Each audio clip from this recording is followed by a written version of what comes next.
It started with some personal reflection on my own, trying to understand what was going on in my life and some of the challenges I was facing. It led me to a therapist where I began to explore my own personal history and the fact that I was a survivor of sexual abuse.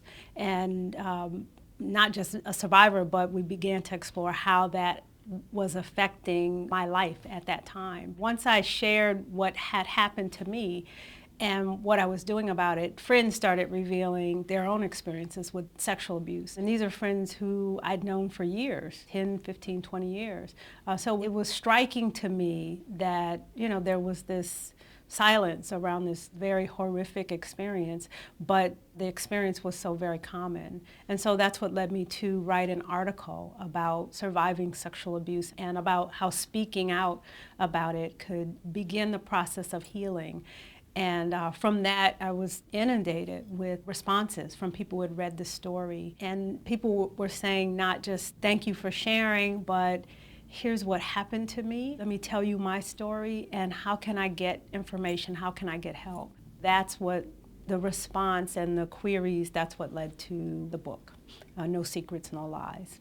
I felt compelled to tell the story, to tell my story, to tell the stories of other women and men. There's a chapter on boys and men in the book because I felt it was the right thing to do and that it could help other people. And a part of what makes my work so fulfilling to me is when it helps other people. And when I hear from people that, thank you for sharing this, let me tell you how this helped me. The experience of sexual abuse is similar, across race, creed, color, but often the context is different within, whether you're talking about an African American community or a Latino community.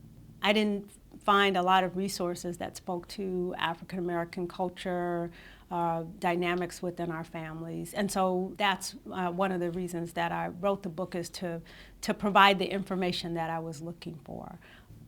The kinds of stories I gravitate to, they tend to be the tougher subjects. My son Zachary said, "Mom, you wrote an important book." And then he said, "Now write one that people really want to read." He said, "Write Harry Potter." Because it's hard talking about sexual abuse. And it's interesting when I look at a lot of the work that I've done, stories on domestic violence, stories on, should we medicate our kids for behavioral problems, so that they can manage themselves in school. Those are tough issues, tough subjects that are very close. And it's hard for people to talk about things like that because of embarrassment or stigma or shame. And those are the issues that I think are really relevant. Because again, they're at the heart of your kid being touched by somebody. That's at the core of your being.